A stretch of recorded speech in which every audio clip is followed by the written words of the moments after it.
Hello! Welcome to Control Shift's first ever live stream studio visits. Happy Saturday, December 8th. My name is Sarah Goetz, and this is my studio. So, a little bit about me before I guess we get started is that I make work that I tend to think of it as like sitting in between like physical body and language. So a lot of my work involves stuff like this, sets of instructions. So this was from a performance that I did, I guess, a couple of weeks ago with many people that were actually in this room. So stand and clap are very like simple, straightforward instructions to the camera. And then there's some other instructions that become, I would say, like a little less direct. So this question of like, how do I write instructions for myself or others to perform?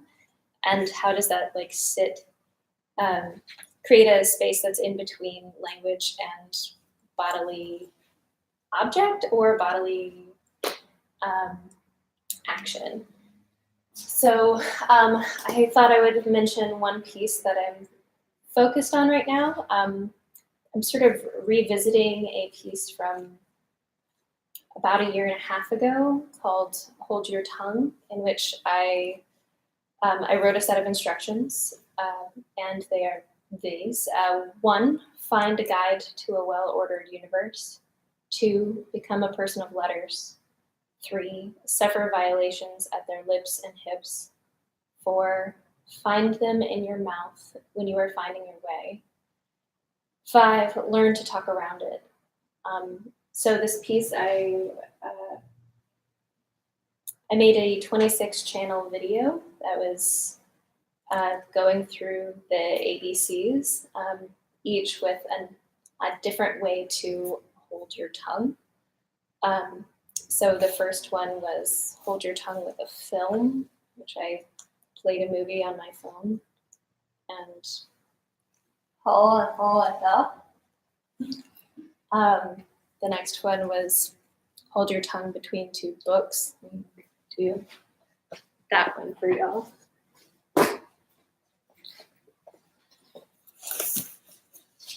I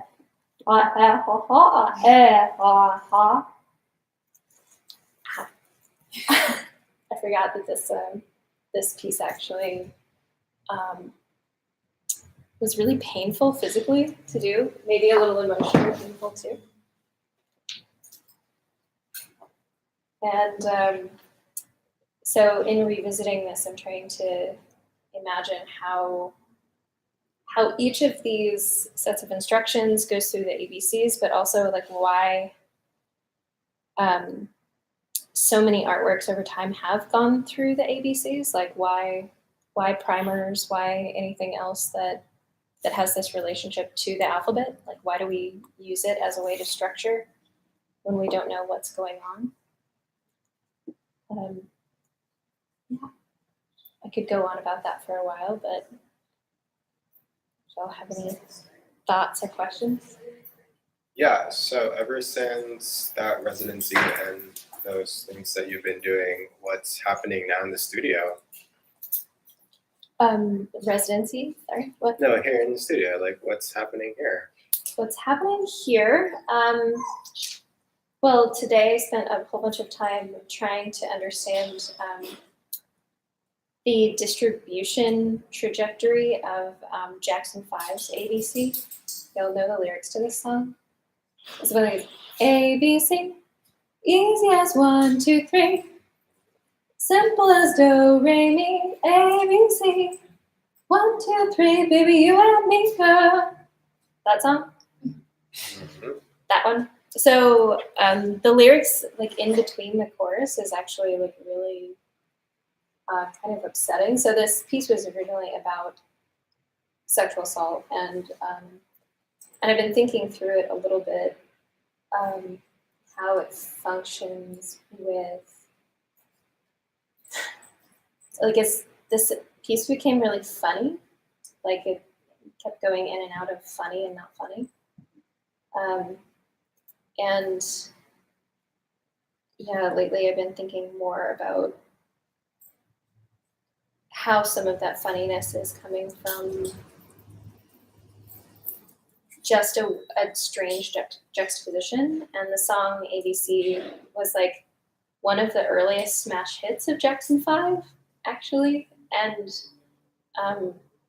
it's like the first album that it pushed Let It Be, the Beatles song, off of #1 on the Billboard charts in, what was it, 1968. So I guess I'm interested in learning, like, where these songs kind of go in and out. And today I realized that, or in and out of my life or anybody else's life.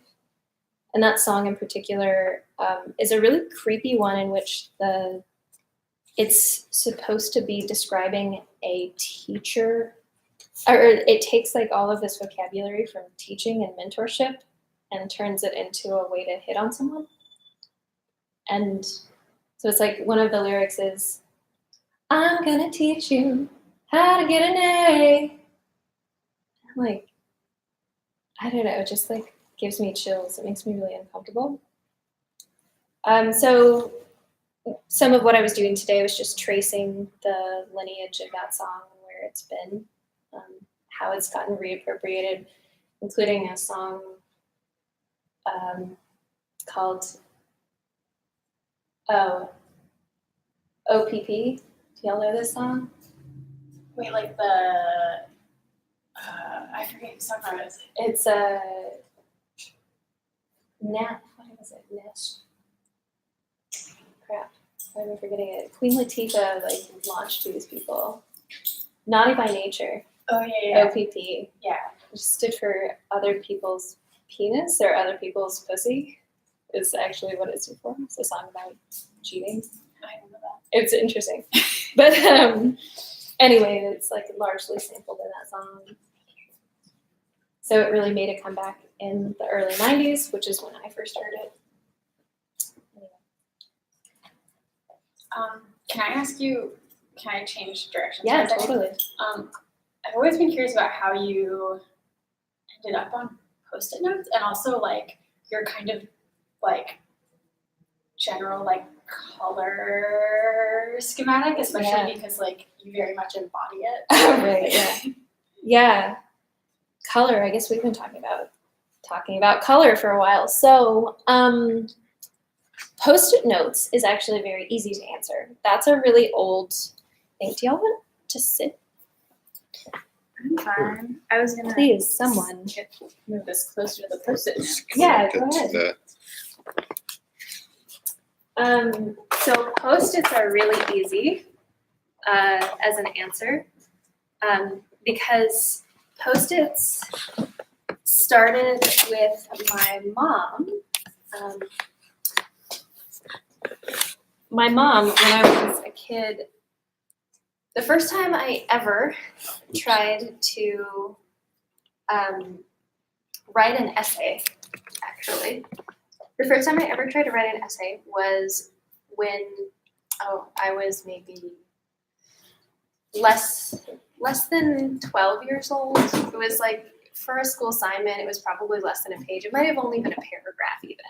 But I couldn't get my thoughts in order at all. And my mom, who had spent a lot of time organizing, she worked in/with an organization called Children and Adults for ADHD, or Children and Adults with ADHD or ADD, called CHAD. So she was like the leader of the local chapter of this organization. And she said that the way that they held group meetings of this nonprofit was by everybody having a sticky note pad in front of them. And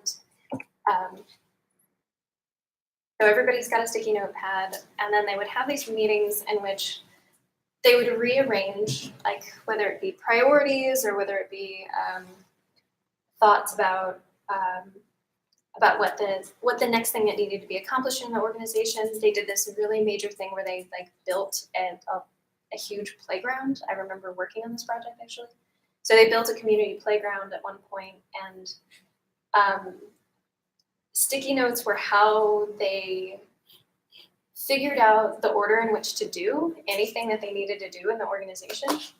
And I was like, less than 10, maybe around 10 at this point, and just could not sit still and get my thoughts in order to write. And so in order to write, my mom showed me this technique. I started writing out everything in like small blocks and then rearranging it. And so that's how I write anything I write, pretty much. And so it sort of became something that was like a script writing technique as well as like an organizing technique as well, and organizing both in the like personal sense but also in a political sense, since it like came directly from political organizations. And then or at least a sort of like community organization. And then the color coding just came really naturally from it. These colors specifically actually had to do with me being really annoyed by pride flags. So I hated what as I was trying to figure out and like navigate things like sexual identity and gender identity, I really hated the pride flags. I just thought like the non-binary pride flag is just butt ugly. Like, what does the non-binary flag look like? It's like, I think it's gray, lavender. The lavender I'm fine with, but it's lavender, gray, and yellow, and it just looks so bad. But the principle of it was something I was interested in because lavender and yellow are, purple and yellow are complementary, right? Or yeah, is that right? So that they like function to, I guess, cancel each other out, and the gray sits between them in this funny way. And I was just like, it's just not enough like for me. Like I like things that are louder. And so I started collecting, and I have them all over the place. I started collecting paint chips, like arbitrarily, to find a color scheme that I actually enjoyed. But so initially it was purely organizational. And I really wanted to find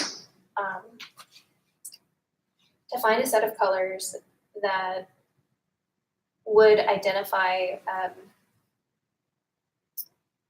that would help me write a script.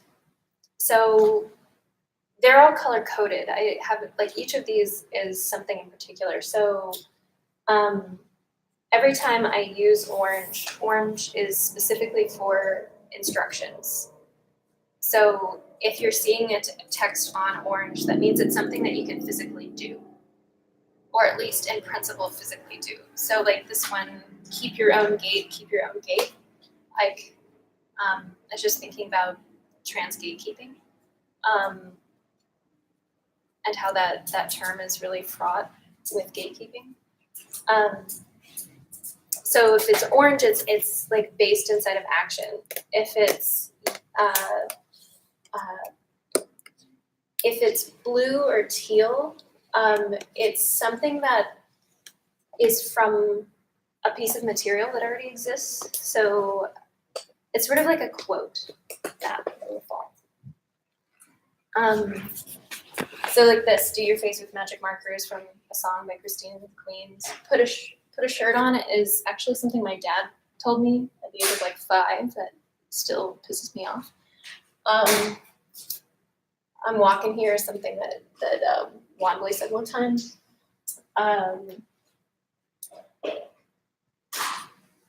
And then the one that I actually have been the most focused on recently is green, and the green is actually really direct. Green was coming directly from using green screens in my work, and And so I would just have it, and it sort of became like this stand-in for any time I wanted an object that's physical in some way, or could be described. Like a kazoo strap-on is something that is like legitimately like you can make that, you can have that, or something that I'm trying to describe in another way.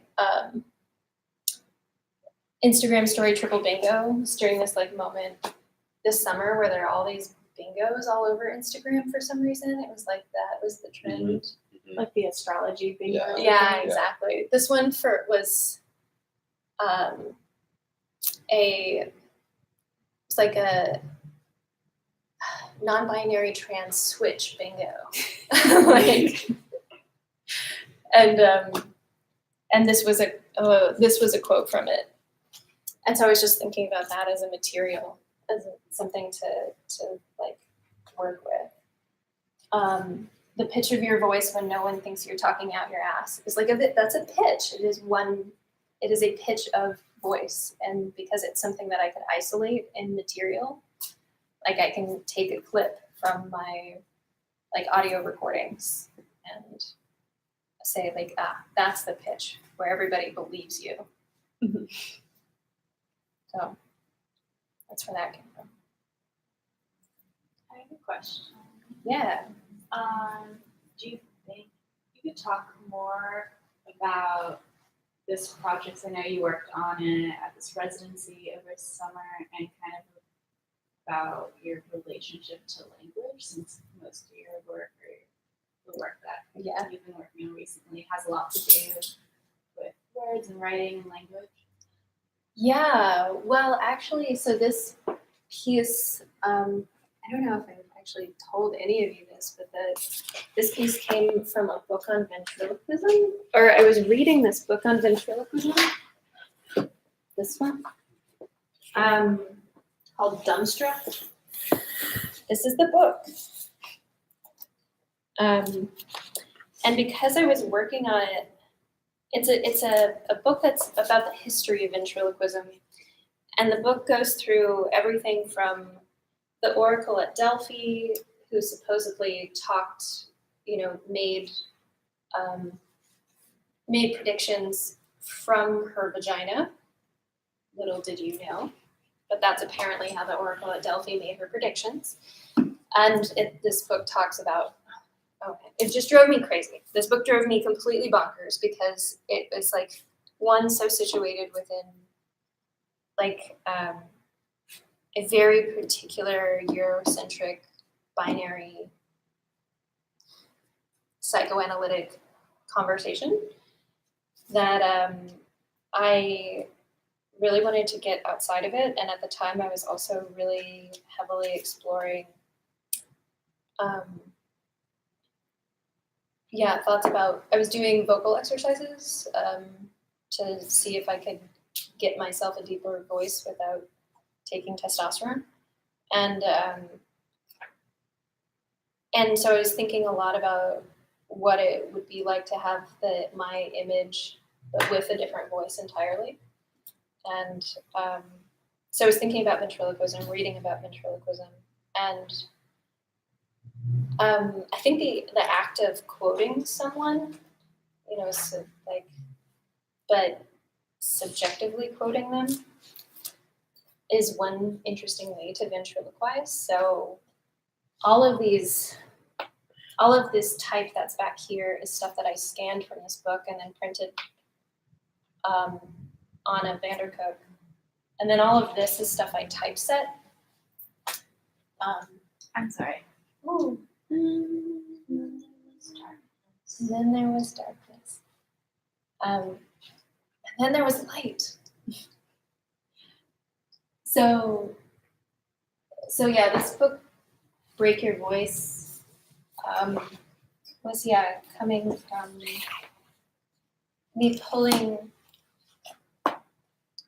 making a narrative, thinking through really at the time just where I was in relationship to trying to understand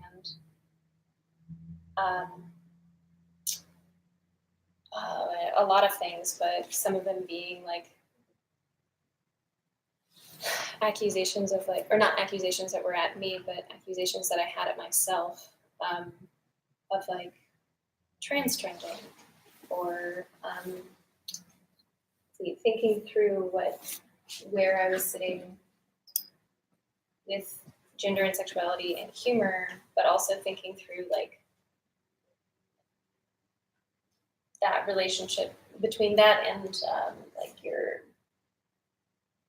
this, like how your parents fit into how you think of yourself as you're moving through the world. So these texts were pulled from a section about how the child, when it screams, is like calling for, desires to have its own voice and can't, or when it screams for its mother. And whether it's trying to fill its body with mother's milk or whatever, or if it's trying to fill its body with something that is to do with an identity, is a question.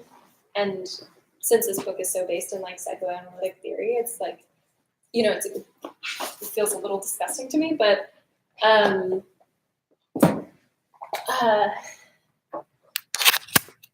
yeah, so it sort of became a way for me to articulate where I was,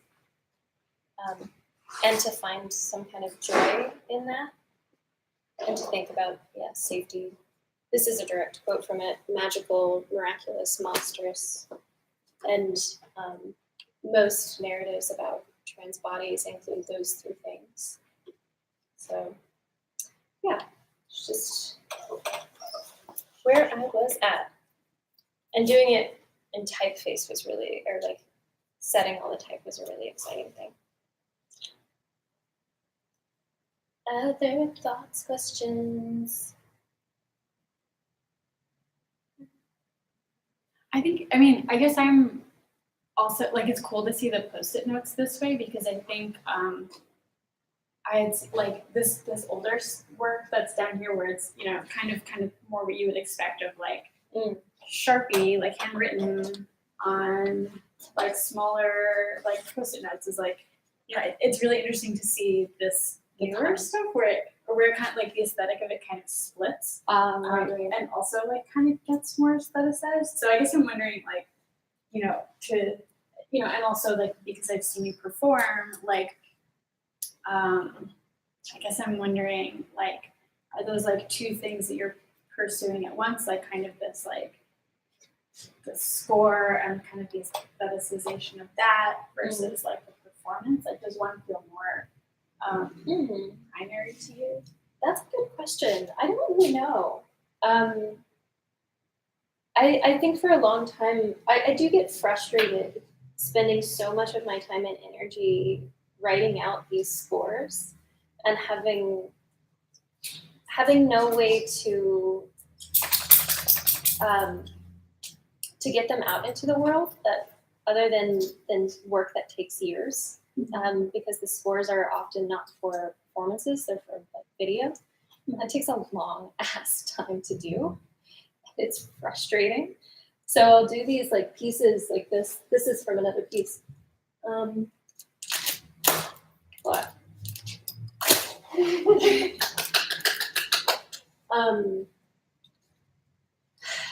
So yeah, this is from a piece that's like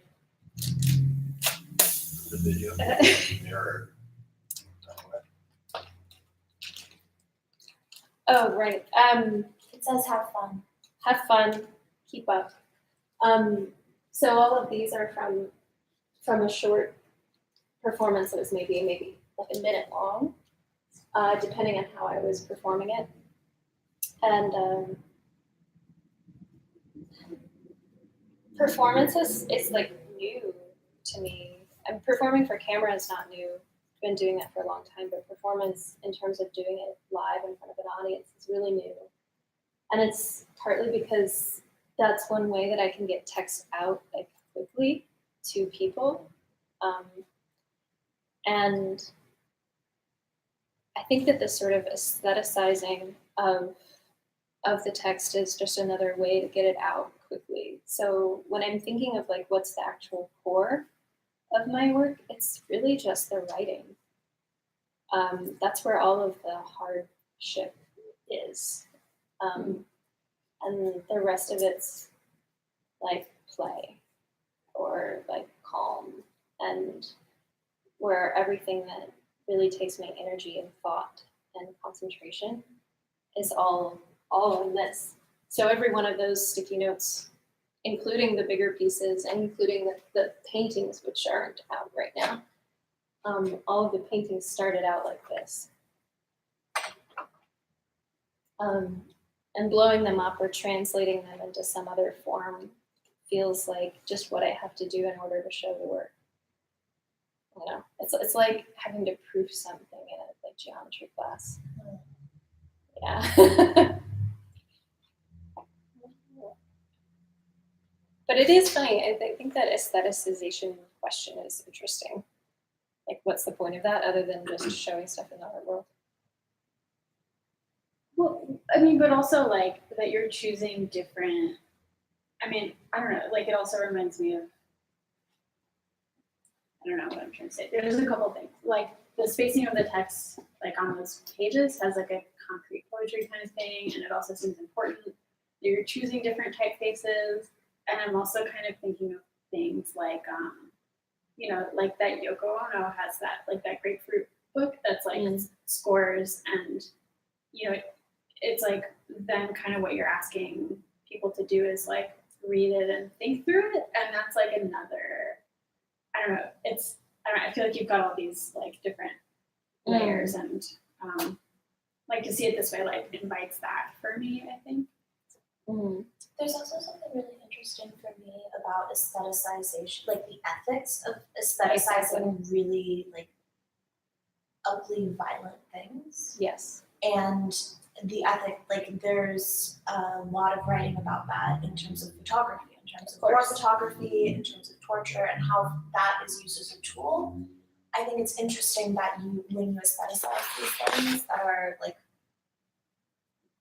incredibly like overwhelmingly awful, that you're aestheticizing the text of it as opposed to, or like you're playing with the shape of it without actually like maybe, I don't know, like there's an ethical thing there that I think is really interesting that is just coming up for me right now. Yeah, I mean, I'm glad that you mentioned that, because that's, I think, where a lot of my questions end up, especially when I'm doing stuff that, like this piece is more joyful. This one is more joyful than most of the work that I've made.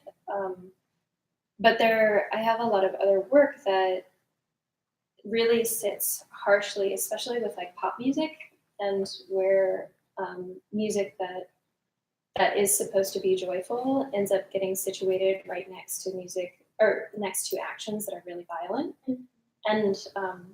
And yeah, that lineage of writing about this topic is actually something that I'm super interested in and have been following for a while. Like Susan Sontag's Regarding the Pain of Others is like it was the cornerstone of me thinking about that, and has come back into my life many times at different points. Yeah, so it's definitely a question, but I think it's also a coping mechanism.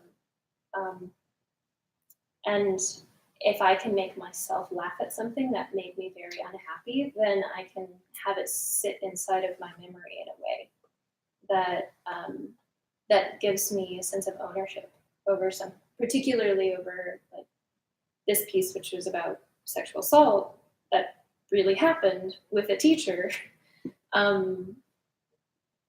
If I can make people laugh at the Jackson 5 song, ABC, and really look at it as a song that is like setting up the situation for a teacher-student dynamic to be a sexual one.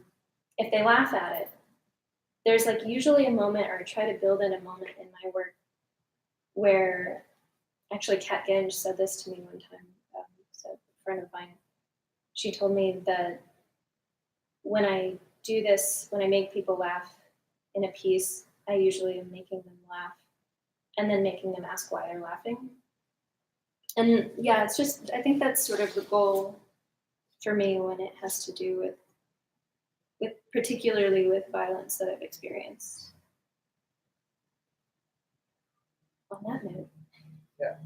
Can you tell us where we can catch some things, some shows, Yeah, films yeah. in the near future? Yes, I've got, well, a couple of things coming up.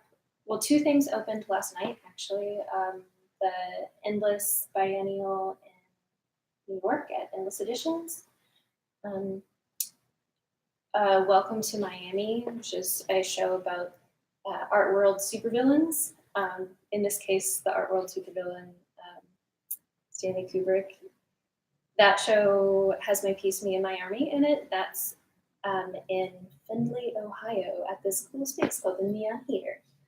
And then,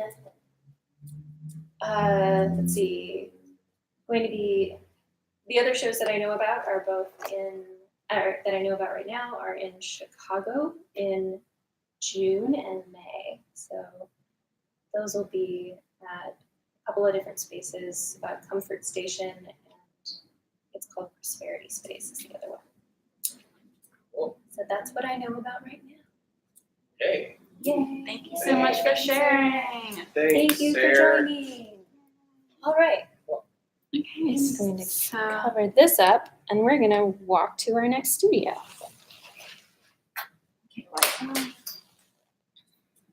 I was charging it. I'll bring it in a second. So if you'll grab one of them. Okay, actually, if you grab that, I'll grab this. And I'll follow you.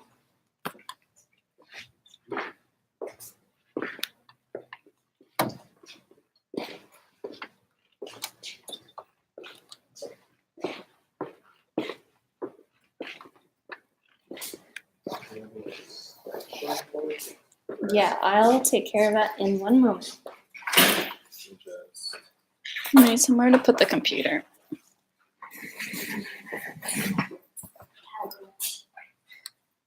I have an extension cord.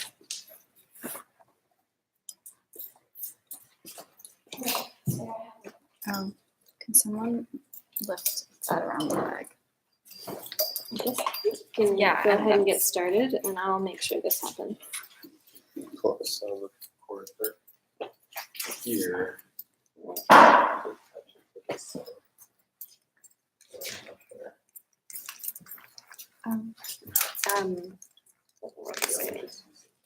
It's okay.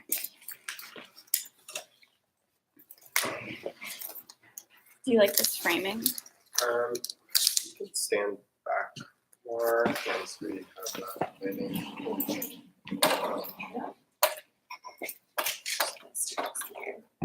Can also lower it.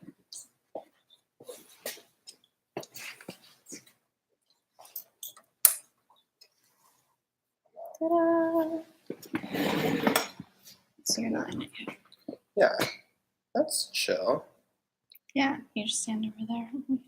Okay, cool. Wow, this is so weird. Hi. Cool. I'm Jerome Rivera Pansa. Let's see. So welcome to my studio. I should be looking at the computer right hand. So yeah, so these are some of the current works that I've been doing for the past couple of months. It's part of an ongoing project that I started last year. Right now, a lot of the motifs that I've been getting at are, well, first, like materially, I've been using a lot of beads and craft materials, so textile-based things, sort of additives, embellishments for clothing, and just generally craft language pieces, but a lot of them are within the agenda of making work that revolves around marginality my spaces that I occupy. It's a little bit more abstracted. So some of the newer pieces that I just recently finished are this net piece over here. So each, you can't really see that great detail, but it includes a lot of glass beads that's in craft language is size 11.0 beads along with pearlescence. They're not real pearls, but they act like that. And then some pieces that I kind of started this whole project from were these pieces. Do I do like the YouTube? Like, Yeah. Focus. It's I don't know if you focusing. could really see that. It's focusing. Yeah, It's there. that looks good. Yeah, so these are the first iteration of the lavender bead flowers that I've been doing. And it, as I went along with these flowers, it got a little bit more decorative. Focus on. Okay, there's like a huge. Maybe if I put my body across it. Yeah. Maybe if I put it closer. Mm-hmm. Yeah, there we go. Yeah, so there's more color in this one and also a little bit more complicated. Great. Yeah. And then as I kept going, there's 4 right now. But it went into this, the process of deterioration of lavenders. There we go. Yeah, it's beautiful. Can you deterioration? What do you mean? So yeah, the lavenders itself there's a lot of hidden references that kind of comes along with it, but lavenders are, well, specifically like even the lavender color was something to distinguish gay people. So this one's like more gray and kind of going away, dead. But yeah, so the lavender motif came like during the 60s. That was something that covertly described gay men, but in essence, queer spectrum at that time. And with that, I kind of started to use that motif since not a lot of people within the queer community even like recognizes that motif. So I like the idea that it wasn't as mainstream, I guess, of a conversation, so people see it as this decorative thing and it's a beautiful thing. But the sort of tragedies and traumas that's set along with the descriptors of that was something that I wanted to keep using. And to this day, it's still providing to be a fruitful motivator for work. Yeah. Like how you're thinking through this one's where the composition is like really centralized versus when they're just sitting outside of the center plane or they're not taking up both the space or which of these came first, or was there a trajectory in that thinking? Yeah, I don't think there was necessarily a trajectory up at that point. Right now, I'm in such an exploratory stages that I can't even answer that question. Okay. But I think the actual format of the rectangle is something that I just gravitate towards. Just having my background within painting, and it's just a nice little kind of parameter and treating it as like a substrate for a composition. So definitely a lot of the panel pieces are much more an exploration of composition and abstraction versus like I'm putting this here for this hidden reason, I guess. So yeah, for the past year, I've kind of pushed myself away from creating work that was super didactic. That like before this, I was making work with found objects and stuff that I collected or borrowed from people and put them in installations. And that created in itself a narrative around spaces that you occupy and the people that you're surrounded with, and in creating this capsule of space, specifically Berkeley area and Oakland area, because there's like, where my friends were. So this was like a completely different segue into that, and going to color motifs like the purple shades, and that in itself creating an experience.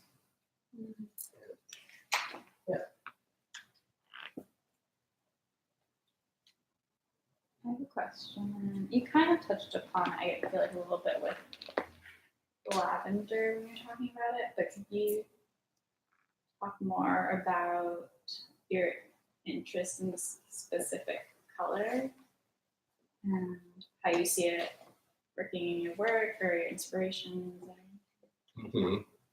Yeah, things just sort of work out that way, but there's like three things. One, it's this mixture of like blue and pink, and it's kind of like super basic, rudimentary, but I thought that was like a really great, like, oh yeah, like that.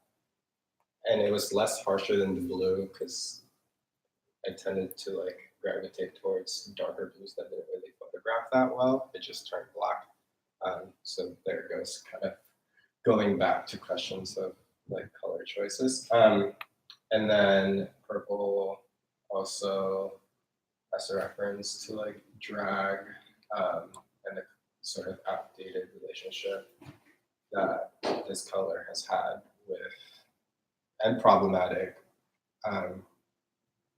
thing where it described drag queens or drag kings, I guess, also.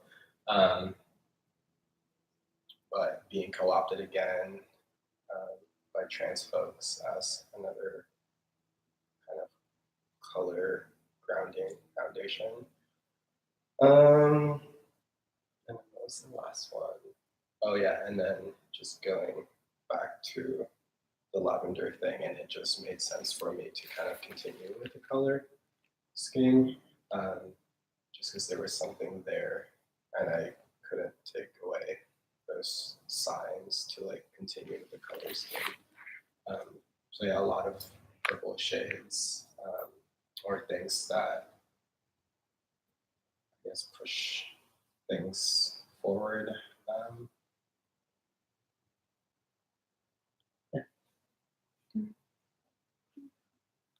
Could you talk a little bit about the, like in that piece over there, the way that things kind of like break outside of that traditional, like painting attitude, like that, like what it looks like on the back is just like such a cool, exciting thing that I feel like I get, yeah, that one, and like what it looks like when it's tilted. Yeah, I mean they are like again. I always introduce myself as a sculptor to people, but I think it becomes like it's easier to say that they're paintings or that they're extensions of paintings because I could kind of talk about it in the language of formalism. But yeah, they're definitely sculptures, and that was like definitely like a reference to like BDSM culture or yeah. I think a lot. But what was your question again? Sorry, I was totally but just the way that it kind of moves and.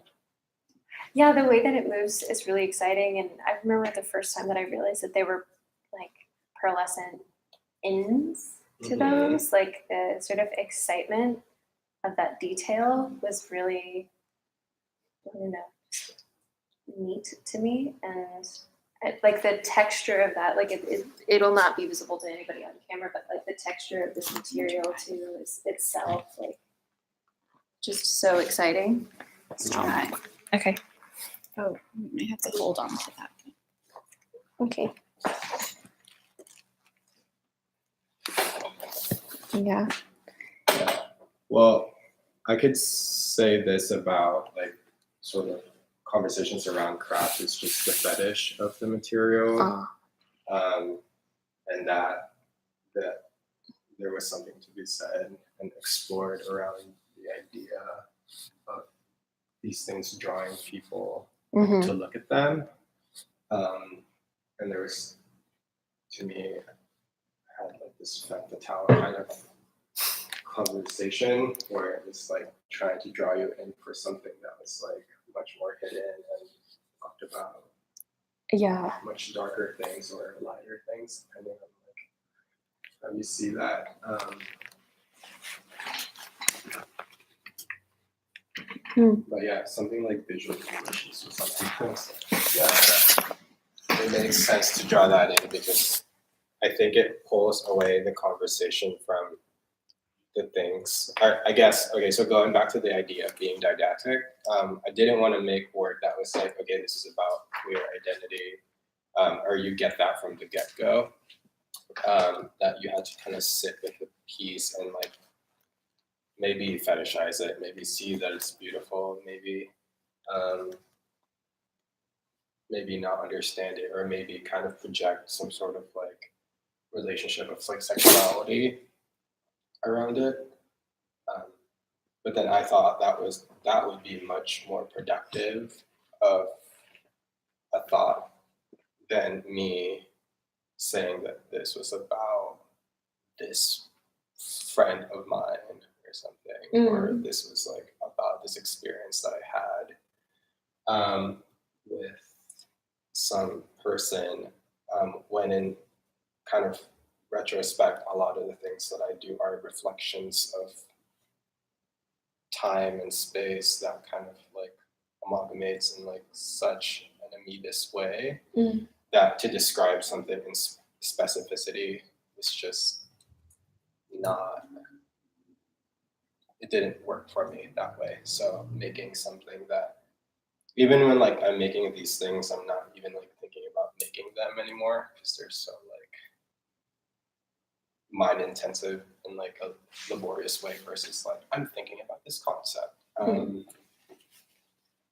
So being able to like push myself away from the material while working with it becomes this like mutual like relationship of like I'm working with you in order to get the conversation that you want to get across happen, and sort of like thinking about animacy, and I don't know if y'all are familiar with animacy, which is like this, it ties along with the ideas of things having like their own agency, and their own way of communicating things. So when I looked at my work, I was like, okay, I wanted to be fair with you and treat you right, and understand that you are in yourself a being. So I was just like making the work not in heavy projection, but just thinking like, okay, this is what you are materially, and I will work with that, and have that back and forth.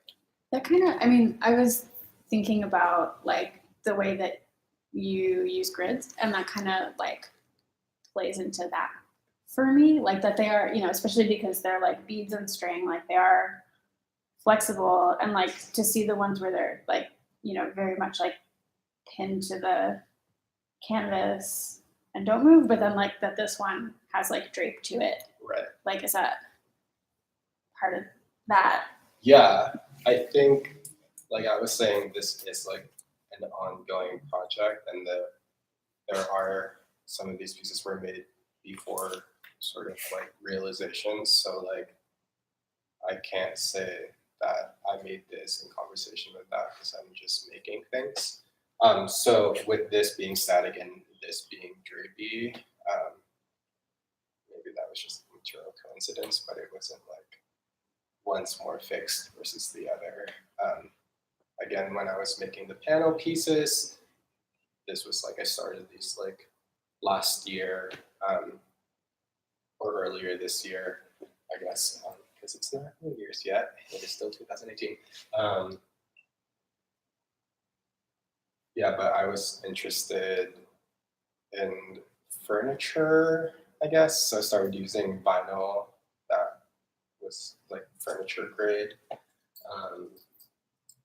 And then started kind of addressing it in embellishments, but then like still working with the idea of the additive aspect of sculpture, and then kind of being intuitive about that.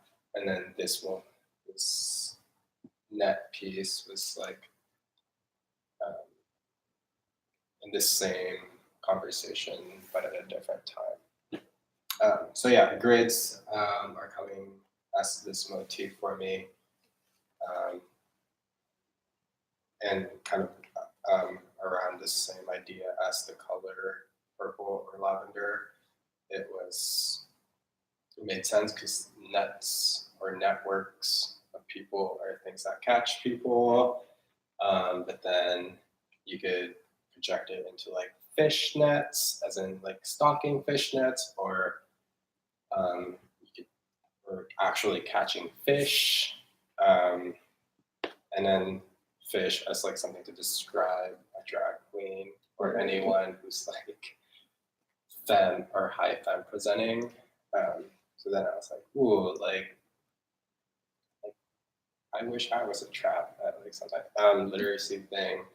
Like a trap is in porn or just in general, is something that is a very fucked up misogynistic description of a trans person who's like passing as a woman.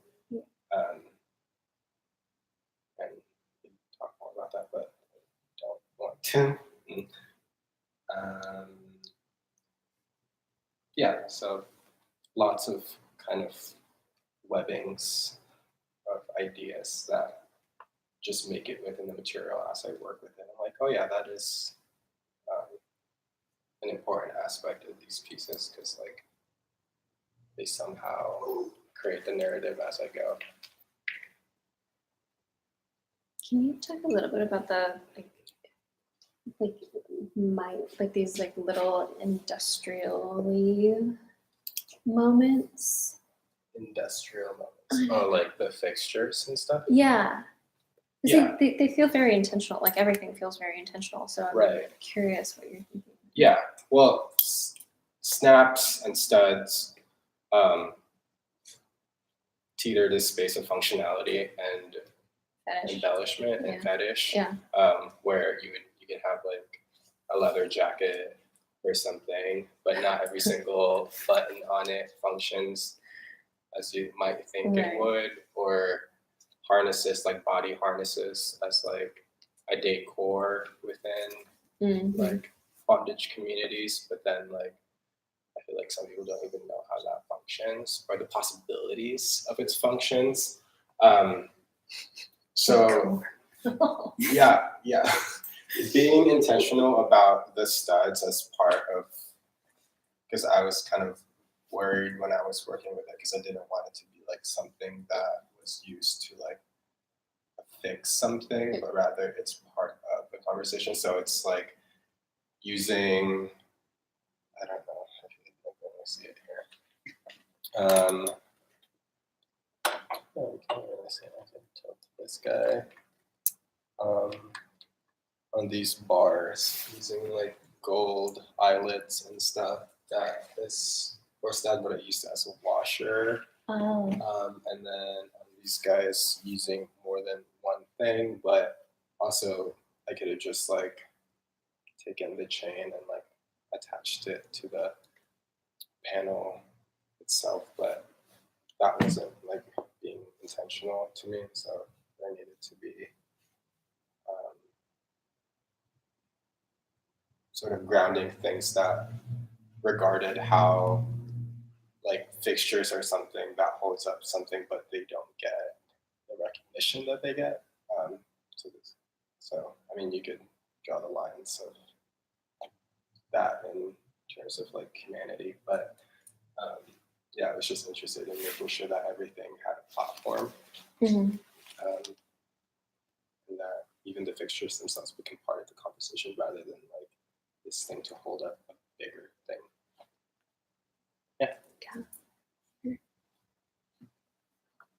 We'll do one more question if anyone has. Yeah, I got one. Maybe Yeah. just for the layman me, Yeah. can you talk a little bit more about like some of the context that you mentioned, drag and BDSM? Would you say those are influential, or are there like other segments of queer communities that Yeah. you've drawn from? Sure.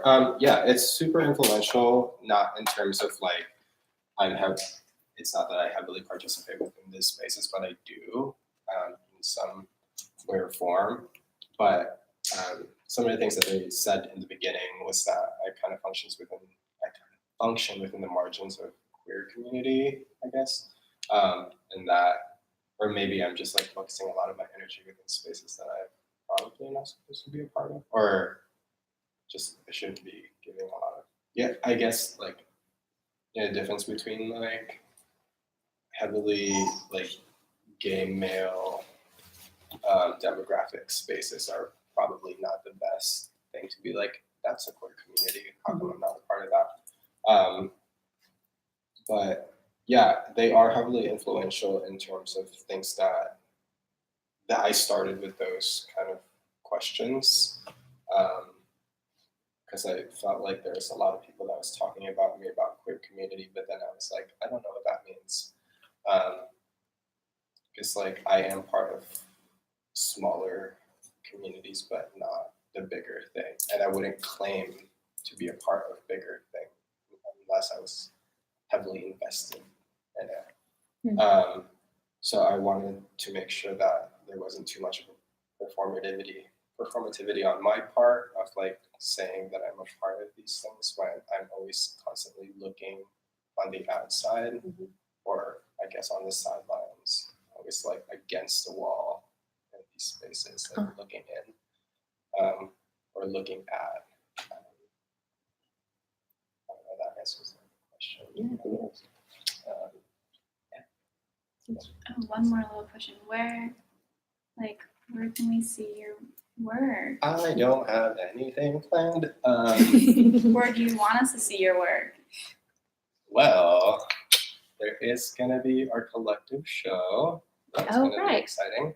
That's next year. I'm not actively like seeking to show my work right now. I'm just like kind of doing studio visits. I feel like it's not. I'm shying away from showing anything since this is a development style work versus like show work. Yeah, in my brain or my website when I update it. Or January 15th-ish when our show opens. Mid-January and our collective Control Shift Collective membership. But that's pretty much it. That's my horizon. Thank you. Thanks. Okay, so next we have one more studio visit. Yay! Okay. I need to get a Charger for me. You have more than one. Can you help me move all this? Do you want to cover the camera and walk with the light? And I'll take the computer.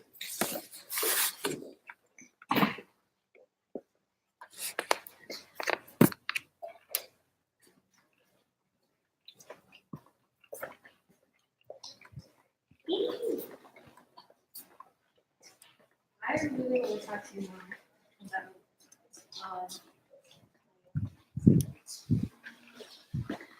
Like, what is that?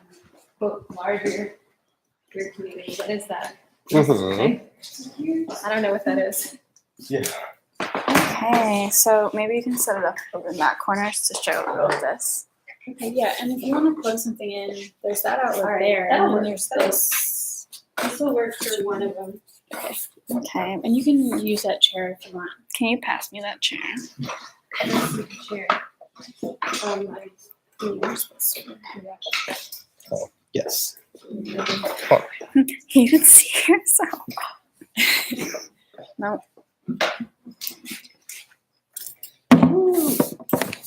Oh. No.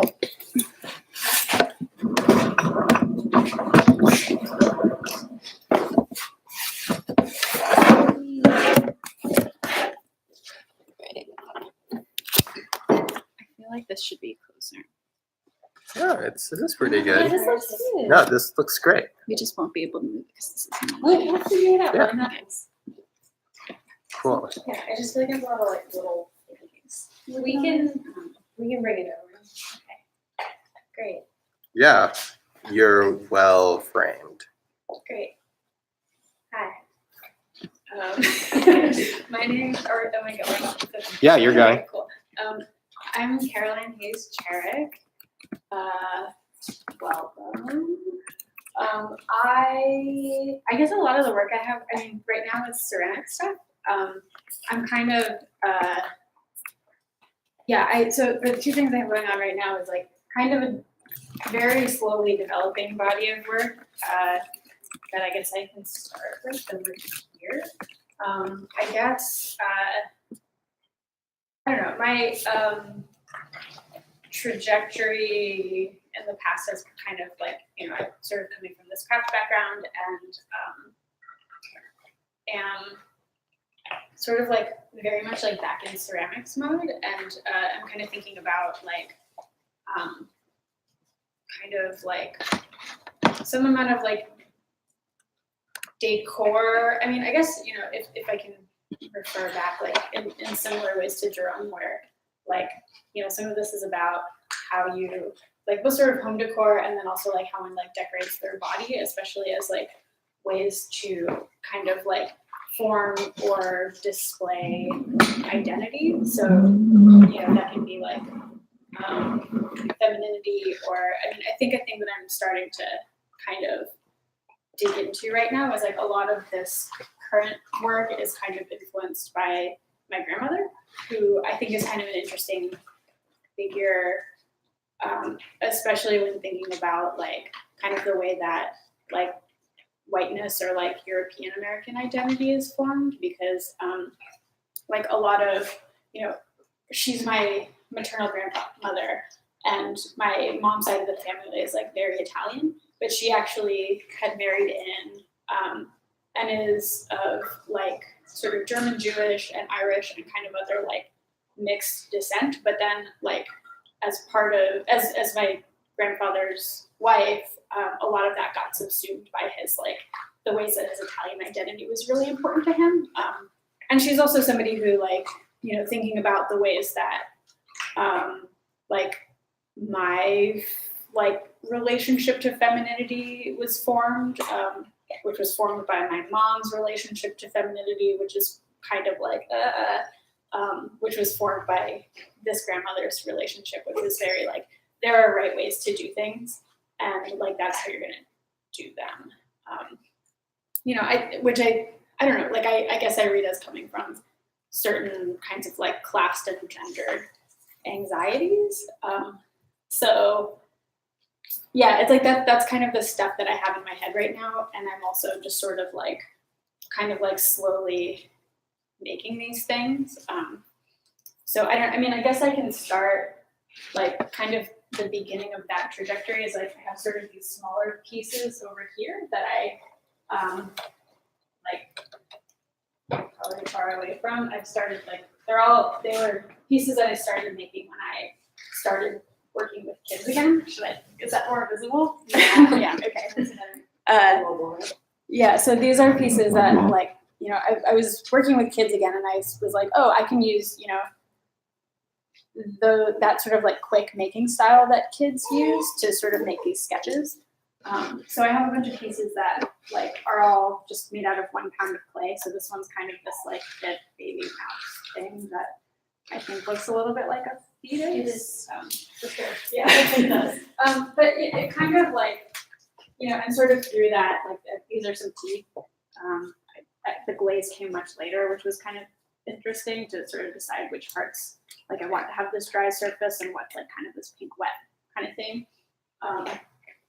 But I don't know, I guess I just sort of started making them to kind of develop this language and to see how they fit together. So this one is a rock, but it's a hollow rock. So it's like one where you would, you know, like you could keep your keys under it. But I also, you know, it's kind of this like, I like kind of these sort of like paradoxes and ins and outs of like, you know, this is a natural object, but it's a fake natural object. But also like, you know, I'm making this like thing that would maybe be plastic out of clay. And so like fired clay is almost like a rock again. Like this is something that will survive in a geological record kind of way. But you know, it's kind of like, it has this like many layers of like kind of deception or hiding. And I think, you know, some of it like ends up being, you know, kind of like what's embellishment and what isn't. So this is a uterus with an IUD that's removable, which is like also kind of goes with, you know, sort of like the sexuality of this thing, which like has jewelry. That's very much like jewelry.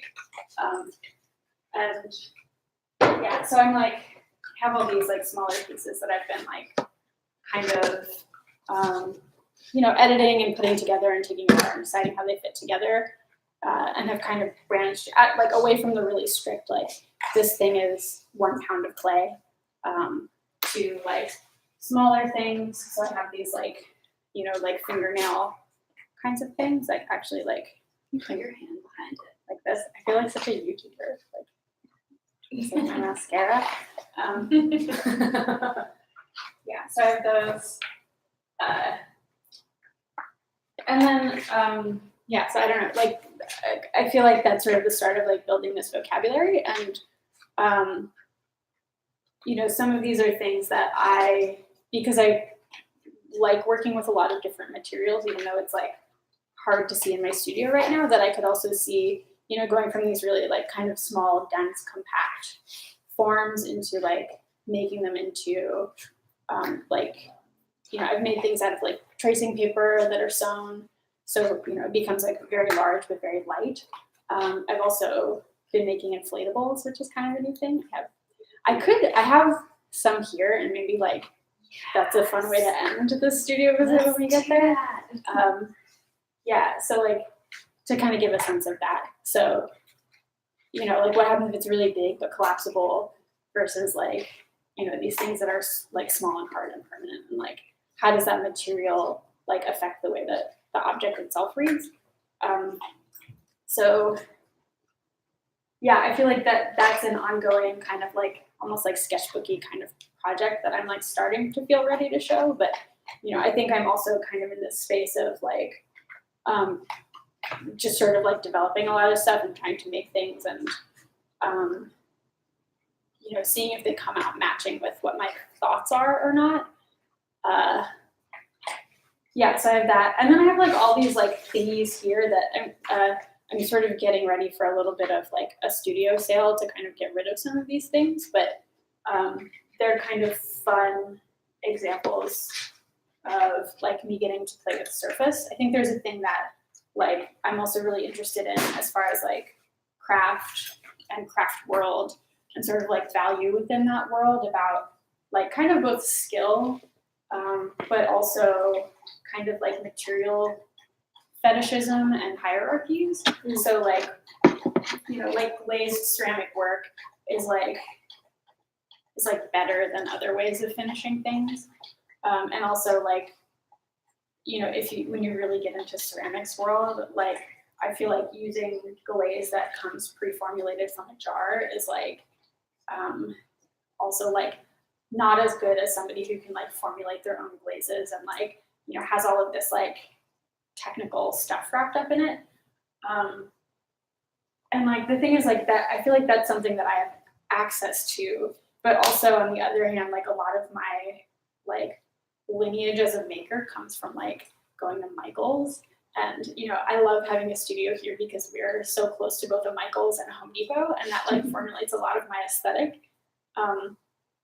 You know, so like those big box stores also provide me with things like stone textured spray paint, which is like a thing I'm really into. So I'm kind of like, these little bits are here because I'm gonna get to like kind of play with those surfaces some more and just kind of develop that language. So I'll show you, like I have some of these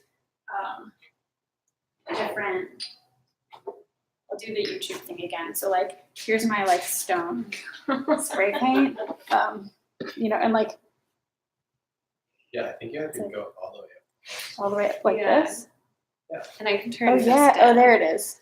There we go. Okay. There we go. Yeah. So that's like this like scratchy stone stuff over gray, and then I have like this is like.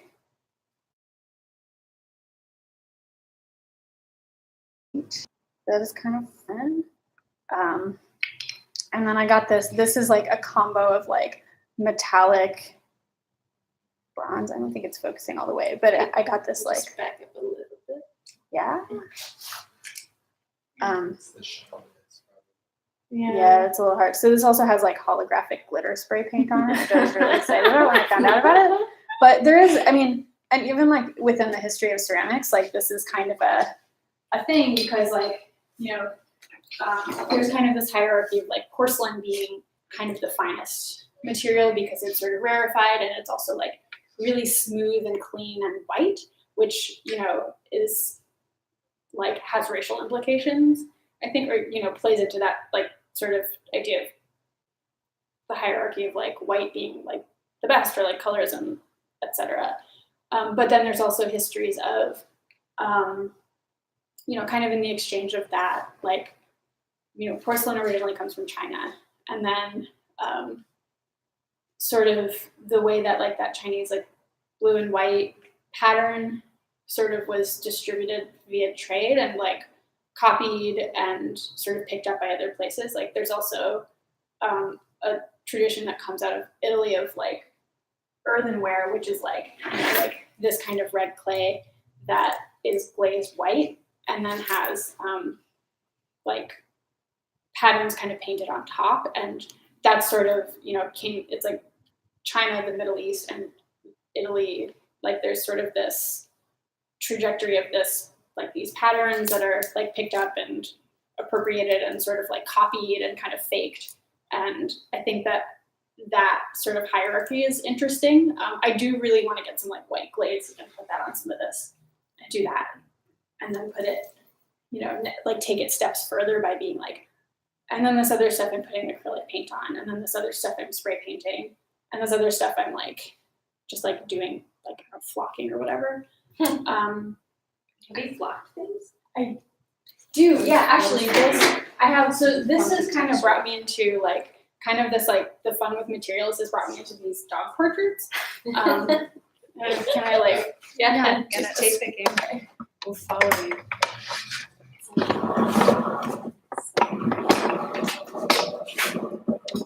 Can I still be? So, here, I'll bring it.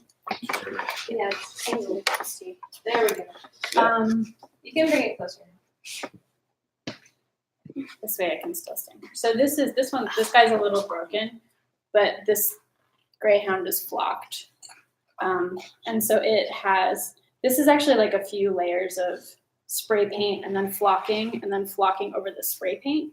And also like its little nipples are glazed shiny pink. So that's like actual glaze. But I really like, I've been really into dog portraits as a thing. I mean, this kind of started when I was getting my dog who's been walking around this whole time.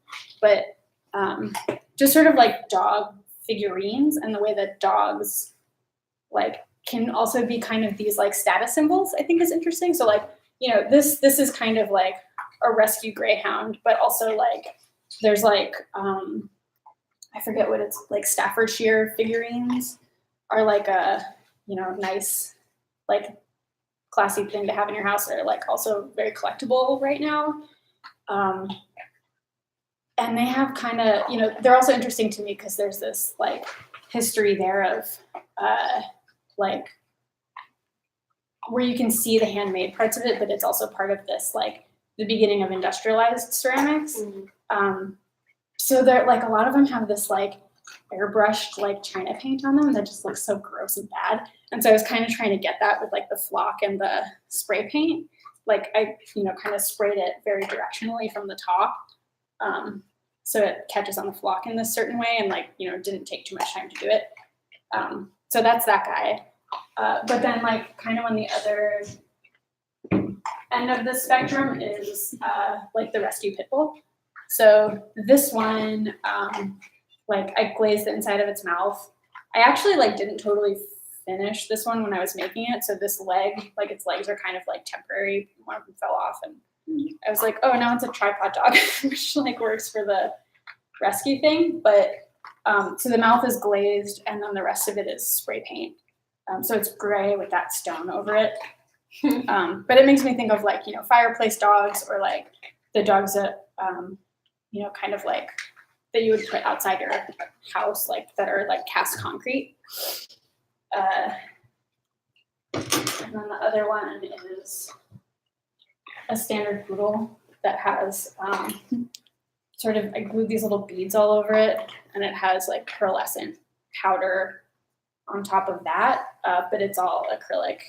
And I tried to like cover this red clay as much as possible, but it kind of peeks through. Like I kind of like that sloppiness, but also like my family has poodles, or like my aunt is like a standard poodle owner. She really loved this and was like, you should sell this at dog shows. Like you should sell this to dog show people because those people have money. But like, I don't know, I found some website that was like poodle gear and it was spelled like PUDELZ and was just like gross like 90s like GIF graphic design, and I was like, wow, this is really amazing as far as like, you know, for things about like taste. Yeah. So I take commissions. Like, get in touch. I had a question about rendering. Yeah. And so a lot of your pieces are hand built. And I guess in conversation to like high craft, that like this would be considered like much more edgy or something. So I guess like versus like maybe not the best comparison, but like faces and stuff with like wheels or mold based things or like slip past things. So going back to the question of rendering, how did you get into the mode of this? Yeah, I mean, that's an interesting question because I don't know, like part of it comes from just learning a new skill. So I do my entry into like art was a lot of drawing and painting. And so that was very like, I did a lot of like life drawing classes and life painting classes. And I was like, I got pretty good at it. But I think I was also like, what is this for? Like I have these rendering skills, but like in the like sphere of contemporary art as I see it as like, a 20-year-old or whatever, like who cares? And I think I found some of the stuff with like material and the way that like, the things I like about coming from a craft background and things I've got from that is that there's all these conversations about like, like labor and gender and manufacturing versus handmaking and how that fits into like an economy. And so I think that kind of like seeing how that all ties to the real world was really interesting to me. and it's funny to come back to here because kind of what happened was like I was teaching ceramics classes at Richmond Art Center, and they asked me to do a class where like we did animal sculpture on armatures. And I mean, a lot like the stuff I taught before was like mold making. So that's like also a skill that I have that I think is interesting because it kind of matches with that, like, you know, just kind of talking about like that you're able to make things serially and that it's like closer to an industrial process. Like I like that conversation. But they asked me to teach this class, and I was like, I guess I'm going to figure out how to do that. So I did, and I mean, what that means is that I had to learn how to make things solid and then slice them up and hollow them out. And I think learning to do that, like, kind of opened up this ability to render things for me, like that I couldn't do when I was doing it in other processes. So I'm still kind of trying to figure that out, like where I'm like, oh, like I know how to do this. So what am I going to use it to represent? Just that, you know, and I think just that, like, now I have the ability to get much more representational and have it not, you know, like, I feel like there's like stuff in ceramics that people fall into where they get really like all about like blobs with nice surfaces. And like, that's great. Also, like, I don't want to be that person. So I'm trying to figure out kind of how to do that. But also like, in this newer set of things, you know, kind of talking, like sort of doing this like white people, American like decor stuff. I'm kind of getting to play with that. So like this is a piece that this still needs to be fired. This makes me so nervous to hold it like this. But this is supposed to be like a Michelangelo David head because my grandma had one of these in her house. And like, you know, it was like just this head, and it was on like a little marble base, which I want to kind of replicate with this like glitter vinyl that I have, but it's just going to be like resting. You know, and I kind of like it because it's like this, it's going to be like the most male thing in this potential show that I have in my head. And it's like beheaded and just sitting here. So, you know, whatever that is. This I built solid and then hollowed out, and it was like really fun and interesting. Like I haven't made a human head ever because like whatever I was doing before, I didn't have the capabilities of doing that level of rendering. But then also I have this flamingo.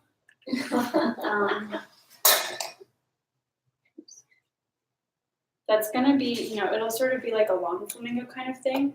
And this is something that I want to make a mold of. So it'll be like a press mold, and like the seams will be really obvious. And the thing is, like, because the head is separate, like I can make ones that are like this, or like the bent over ones too. So kind of using those like processes of like being able to replicate something to be like, this is this replica of this plastic thing that's like very recognizable that I can also replicate, but you know, it's gonna look more handmade. So it's gonna kind of be like another fake version of that. Yeah, so I guess I'm trying to figure out sort of like the way that rendering fits in to my vocabulary. And I guess I've also like, I feel like people have asked me, at least in grad school, like, you know, or a question for me is like, why do I have to make everything? As opposed to like using things that are more ready-made. And that's like, I guess a thing that I'm still trying to work out. And I think some of it is also about like me, and like scale shift and material shift are really important. And I feel like there's something about like using those to pull you into like the way that I want you to see things. That's more, that's kind of how I do that, as opposed to like if I just got pink plastic flamingos, like making them is a different thing. I think the question of rendering came up for me in conversation to like Bay Area like resurgence of like the vocabulary that Viola Frey and Manuel Neri had with sculpture, and just sort of like schleppy, sloppy, like the hand build is like you see it. You see all like the additive clay that was there, or plaster also. So yeah, like sort of like the thoughts that we have in terms of like ceramics now. Yeah,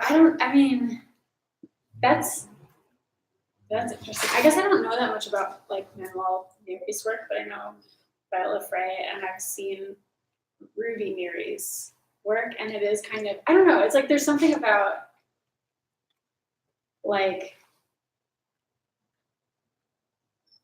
some of that stuff I guess I don't really like naivete for that sense, or like expressiveness and like unfinishedness, like for the sake of like having it look naive.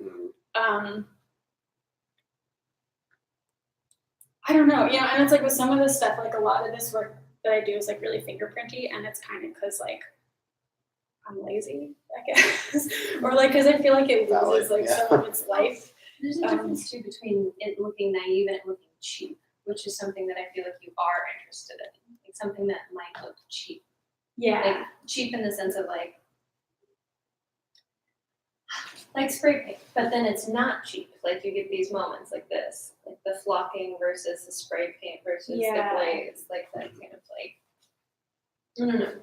Yeah, and I think maybe some of that is also like some of that like I use as a way to like draw attention to certain things, like that like I like with the pit bull, like having made like all of its little teeth and making sure that its tongue lays the right way and everything, and like that is a focus, like, and that maybe it doesn't like matter that its leg looks really dumb is like a contrast that I like, because I think there's something about, it kind of ties back to like my like drawing past too, where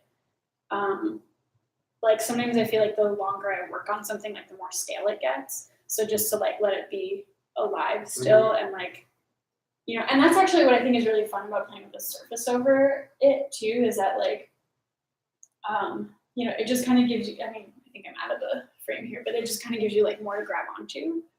And like, that I can do, maybe I can do like just enough to give you like a rib cage. And that the spray paint's gonna sit on a certain way, I think is interesting. But yeah, I guess I wonder like, kind of when that's gonna end up like being kind of like overly psychedelic or something. So I also like, this kind of glaze or like acrylic where it can like play against that surface and make something super flat. Right. So just having that like available is fun. Yeah. Can you talk about the paper chain one? This is just, this was like a thing from a class that I taught. So it's kind of like, it's so funny and silly.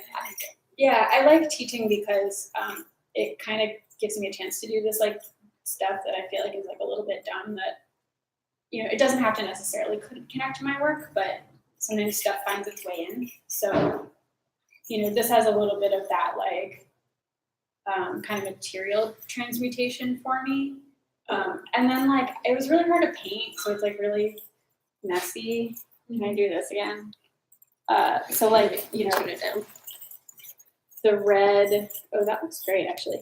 So like, I was like, oh, I want to paint these really distinctly so that it is more like a paper chain, but.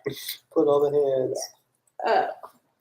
But again, I got lazy and sloppy. And so there's like, all the different colors ended up on all the different stuff. Yeah, a good sound. No, and that's the thing I like too, is like making these things that are kind of flexible and performative. I did do a project once where I was, where I had like these bigger things that I had made. So one was like an inflatable boulder, and one was like a dresser made out of tracing paper. And then the other one was, this is sort of an offshoot of that, but it was this quilt that was made out of cement. And I had people like performing them or like doing things with them, and then I like edited the videos into really short groups of them like doing whatever this that, the motion and, you know, not just having the weight or like lightness exist, you know, where somebody's just looking at it, but like to be able to contextualize that was really cool. So that's like a big project and something I might do again. I remember those. Cool. Can we see an inflatable? Yeah. Anybody have any more questions? I have a question. Okay. When you're talking about like building this vocabulary and kind of like this is all kind of you're in process, obviously.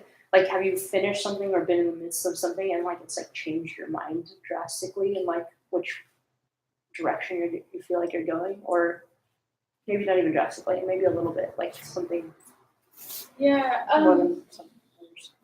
I think some of these like quilt pieces I've been kind of coming back to in different ways, and there one especially where it's like an example of something where I sometimes if I only have like one idea, I end up setting up these really tedious processes for myself. So like with these, I have to sew all the little packets that the cement went into, and then fill them, and then rip it off, and it takes forever, and it's really dumb. But you know, it sometimes I like having that kind of project, because if I'm like, I have one thing that I'm gonna do. I only have one idea. That's all the ideas for art that I have. Like, and I need to make like 200 of like this thing. Like as I start going, I get more ideas for it, and so I find that like really generative. And then follow through is the next part of that. But yeah. Or like as I'm doing it, I might be like, oh, this is what this is gonna be for. Or with this, like these little bits sat around for a long time until I got that. Like this is like this mesh stuff that's like it's like the mesh that is on like figure skater costumes or like ballet costumes. That's like sturdy. Well, this is like the really light stuff, and I have some of the more sturdy stuff. But just that it's like supposed to be invisible, and that at least I mean I know you can get it in different colors, but like if you go to Joanne Fabrics, which is where I got this. It's only this like very light skin color that, you know, like, you know, much like Band-Aids doesn't with the white is like, yeah, it's like that, you know, white is kind of the neutral standard. And, that's what's available for purchase. Yeah, so just like being like, oh, like this sort of like stretchy stuff that like, I thought maybe it was gonna sag more. It's like, nope. Yeah. Well, I guess because I stretched it, I don't know. But just that it could also be like this like tissuey skin kind of stuff I'm like interested in. Yeah. Cool. Shut up. Yeah, okay. Where should I? It's in the gallery, yeah. Yeah. Sure. Let's take it out there. Okay. Cool. You guys got enough juice in here.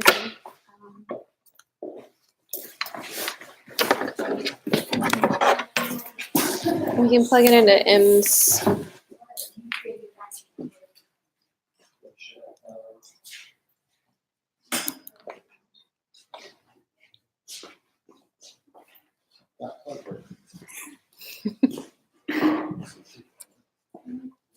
Alrighty. Let's put it over here.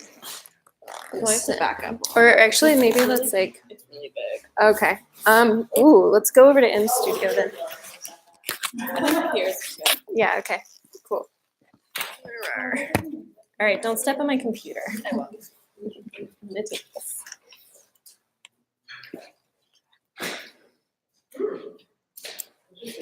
Okay. It doesn't really need the light. You all will be on camera, by the way. Yeah. Cool. Okay. Oh, and get out of the way. I'm phobic. So this is one of a pair. So imagine that there's two, which is how I prefer to show them. On either side or something. Yeah, like the time I showed them was at like a house gallery kind of thing. Okay. And there was like one on either side of the entrance. It was great. It was like it was around the back, but it like brought people in. And it was also like a bring your own institution kind of thing. That was like a thing I realized after I set it up. Because people kept being like, oh, these are like the lines of the like whatever the keep using in Chicago or whatever. Oh, right. Can you push that island in? Can you push the island against the wall? I took it at something else. Oh, We don't have to pretend that there's not an it's just a lot in the front. island. The frame will be soon taken over. It's okay. Are you ready? I'm not. Let's do it. Okay. So,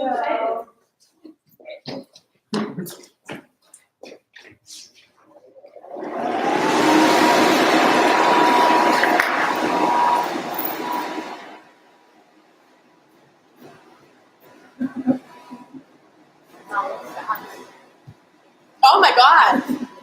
Whoa, no! Birthday cake! Woo!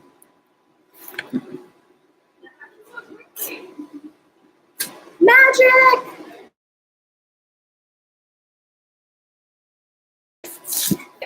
I bought a. I think we already bought one. We don't have any spoons. I've been eating ice cream with a fork for the last the entire time in here. Which is really weird because we don't have any plates. So we have bowls, but no spoons. And then forks, but no plates. So I was at Costco and I got these. Also, I just need to get. Or maybe I just didn't look upstairs, but down here, that was what we had. So I got cups and plates and these.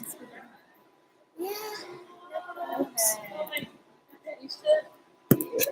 The end. Cool. Bye. Thanks for watching. Yeah, thanks for joining. See you later. Bye.